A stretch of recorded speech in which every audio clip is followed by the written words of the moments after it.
Доброго здоровьячка, хунту и хунтуберы. Мы из Украины.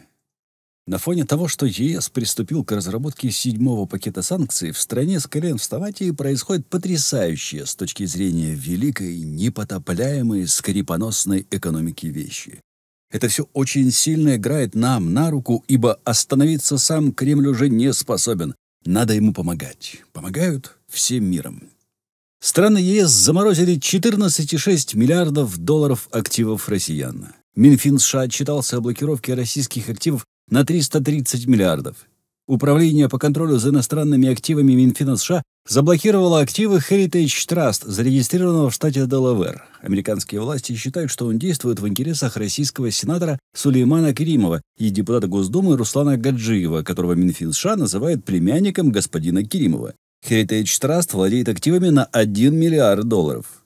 Австралия расширила санкционный список еще на 16 россиян. Под санкции попали в том числе родственники президента нынешнего Роман, Михаил и Игорь Путины, Алина Кабаева, главы Минтранса, Минсельхоза и Минстроя, миллиардер Год Нисанов. Великобритания ввела санкции против группы российских бизнесменов, в том числе владельца холдинга «Интерос» и крупнейшего бенефициара ГМК «Норильский никель» Владимира Потанина. Министерство финансов США расширило список санкций против России, включив туда 29 физических и 70 юридических лиц. Помимо этого, США ввели запрет на импорт в страну золота российского происхождения, а также повысили пошлины до 35% на остатки поставляемых в Америку россиянских товаров. Разогнавшись, США ввели санкции против нескольких китайских компаний за поддержку ВС РФ, а также одной узбекской компании, продававшей в Россию микросхемы в обход санкций. В РФ сильнейший за 7 лет обвал реальных зарплат. По официальным данным, реальные зарплаты уже в апреле ухнули на 7,2%, а падение стало вторым крупнейшим за 22 года путинского правления. Сильнее россияне беднели лишь в 2015 году после аннексии Крыма, за которой последовали первая волна санкций и девальвация рубля. В Хакасии на угольных предприятиях под угрозой увольнения находится 50 тысяч человек. Эмбарго на российский уголь создает серьезные проблемы с выплатой зарплат. На данный момент угледобывающие предприятия сократили добычу и перевели часть работников на неполный рабочий день. По мнению экспертов, критическая ситуация в отрасли начнется через 2 месяца, когда начнутся увольнения. Все это происходит в стране, которая ни на кого не нападала, в которой мир и красота и стабильность полным ходом. Официально. Кстати, про официально. У Пенса теперь есть телеграм-канал, ссылку на который я официально буду размещать в первом комментарии под роликом. Официально, да. Из-за отсутствия запчастей в РФ участились автомобильные кражи. На фоне дефицита все чаще начали воровать фары. Их легко снимать, а продать можно до 100 тысяч рублей, почти 2000 баксов. В России начнут массово закрывать автошколы из-за цен на машины от 2 миллионов 35 тысяч долларов всего-то по курсу ЦБ РФ. Скоро не будет на чем учить людей водить бибики.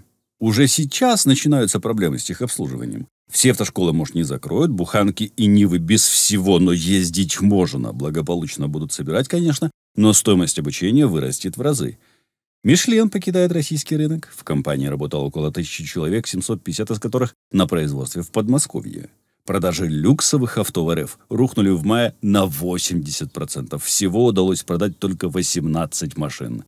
В РФ назревает также дефицит лопуха и подорожника. Несколько крупных европейских производителей оборудования для фармацевтических компаний отказались поставлять запчасти в РФ, так что в стране не будет на чем производить даже российские лекарства. Уже сейчас, например, 65 медиков из 100 жалуются на перебои с простейшими препаратами. Российские фермеры отказываются сдавать скот на убой из-за низких цен. Закупочная стоимость снижается каждый месяц, в то время как затраты растут из-за санкций. Переработчики снизили цены из-за появления импортного мяса, которое власти разрешили ввести по нулевой пошлине. Это импортная говядина дешевле российской на 25%.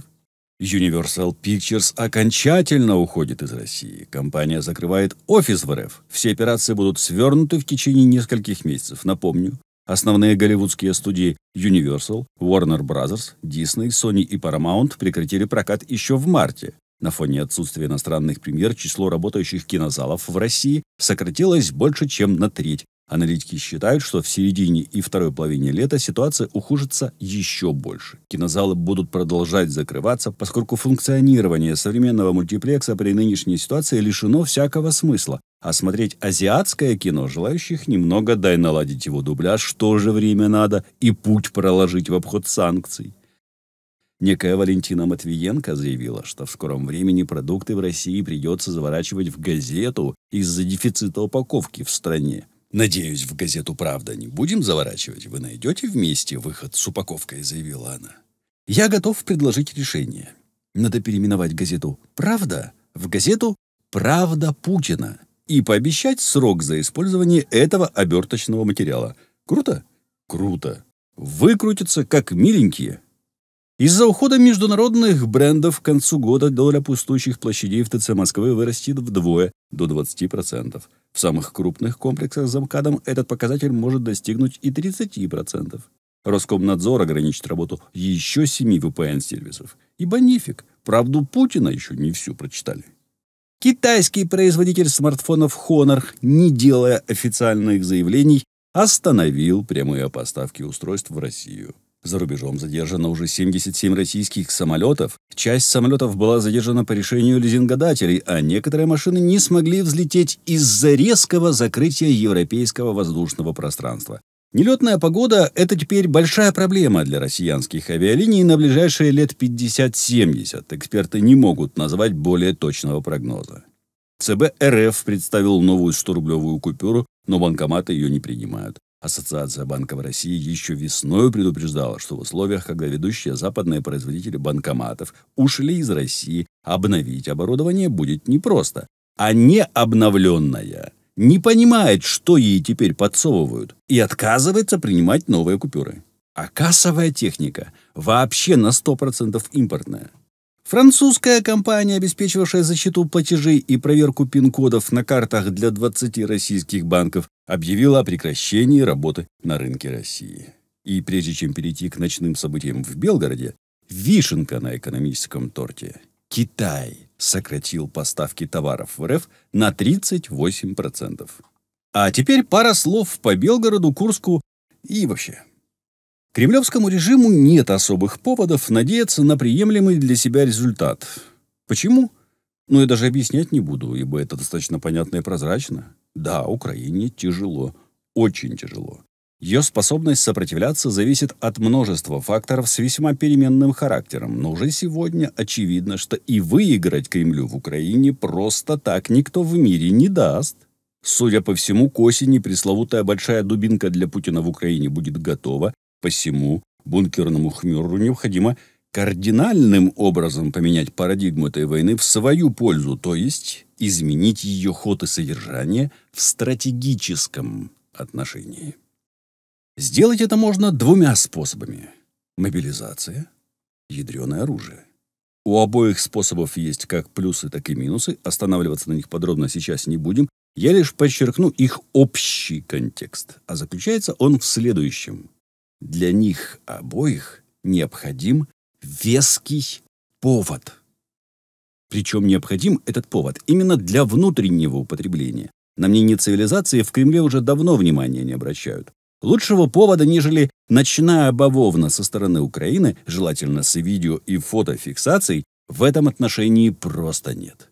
Многие у нас все никак не могут понять, зачем Кремль лупит по торговым центрам, базам отдыха и многоквартирным жилым домам в Украине? Какой в том, кроме возрастания ужесточения украинцев, прок? Ответ прост. Это провокация.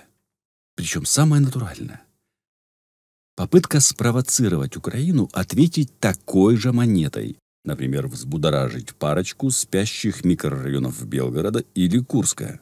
Однако, раз уж Украина на такие вещи не ведется, а вместо микрорайонов разносит склады с боеприпасами и топливом, лупит по командным пунктам и перевалочным железнодорожным узлам, необходимо ей помочь ответить. Да, шановне панство, в Белгороде этой ночью мы имели дело с самым натуральным, адаптированным российскими чекистами под нынешние реалии войны рязанским сахаром. Прямо с утра разнообразные россиянские паблики начали нагонять жути. Однако этих удодов, как всегда, подводит несогласованность и отсутствие взаимодействия. Посему в информационном поле у них получается некая маловнятная мазня, разноголосица и полный бардак. Я предупреждал в нескольких роликах еще в начале весны, что к этому все в итоге придет, и о том, что россиянцам надо бояться не нас, а своих же.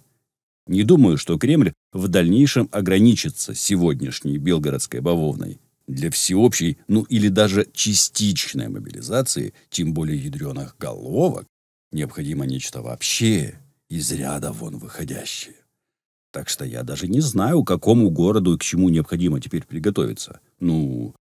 Воронежу так точно расслабляться рано. Слава Україні, слава ЗСУ. Ставайте донаторами Пенса, підпишіться і придивіться ролик на другому каналі 24UA Pence. Зробіть і тут, і там червону пімпочку сіренькою, потім тицніть дзвоника, виберіть всі нагадування, бо більшу частину доходів з каналів Пенс відправляє на перемогу, тож це і буде ваш вклад в перемогу України.